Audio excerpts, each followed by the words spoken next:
السلام عليكم ورحمة الله وبركاته. ولا ليال كلنتو عن أو وناكسن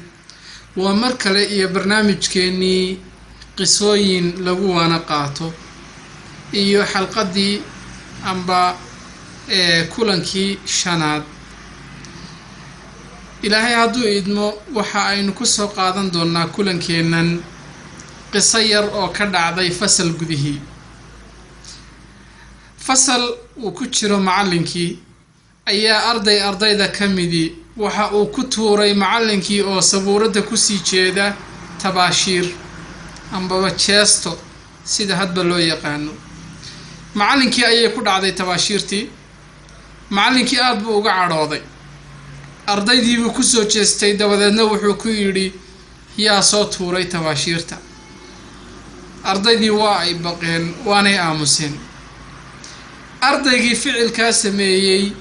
ayaa waxa uu farta ku soo fiiqay oo xagga dambe farti ka soo taagay isaga oo tilmaamaya arday kale oo aan dambiga geysan in uu fuliyay hawsha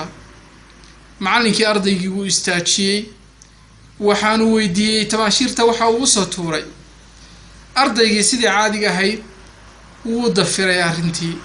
waxaan yiri macallin waxba kugumaan soo tuurin mana ogeyn wax kugu soo tuuray macallinkii arrintii waxa uu gudbiyay maamulkii iskuulka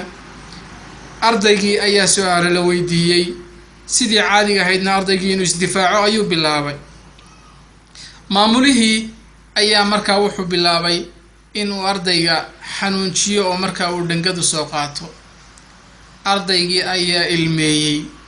dabadeedna waxa uu yiri maamule ima garaaci karaysid xaqna uma lihid inaad garaacdid maamulihii ayaa yiri oo seebaanan ku garaaci karayn waxa uu yiri waayo waxa aan saaka ku tukaday salaadii subax jamaca ilaahay subxaanahu wa ta'ala ilaalintiisa ayaana ku hoos jira sidoo kale madluum baan ahay oo qof la dulmiyay baan ahay qof la dulmiyayna ilaahay baa taageeraya oo difaacaya markii uu macallinkii iyo maamulihiiba ay maqleen arrintaasi waxa ay sabab u noqotay ilaahay subxaanahu wa ta'ala inuu ku soo hanuuniyo salaadaha jamaca inay ku tukadaan salaada subaxna ay si gaar ah u ilaaliyaan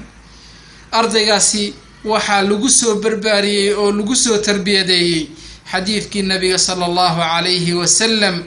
uu yiri man salla al-fajr fi jamaa'a fa huwa fi dhimmati Allah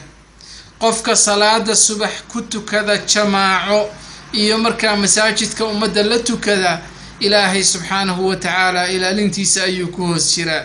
ee ilaahay subxaanahu wa ta'ala cidda ilaalintiisa ku jirta yaanu markaa waxba idinka dalban oo markaa ilaahay subxaanahu wa ta'ala cid u ilaalinayo inaad wax u geysataan ama dulmi aad u geysataan aydan samayn